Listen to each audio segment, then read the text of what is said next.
So here we've got the ratchet gear from the winch set in the side of the whatever this gear is called from the planetary gear set.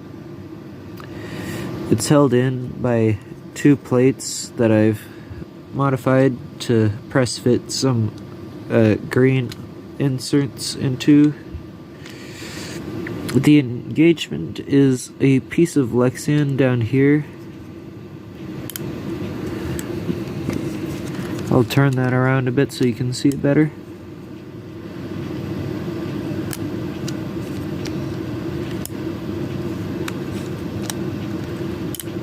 It just goes around a bit like that.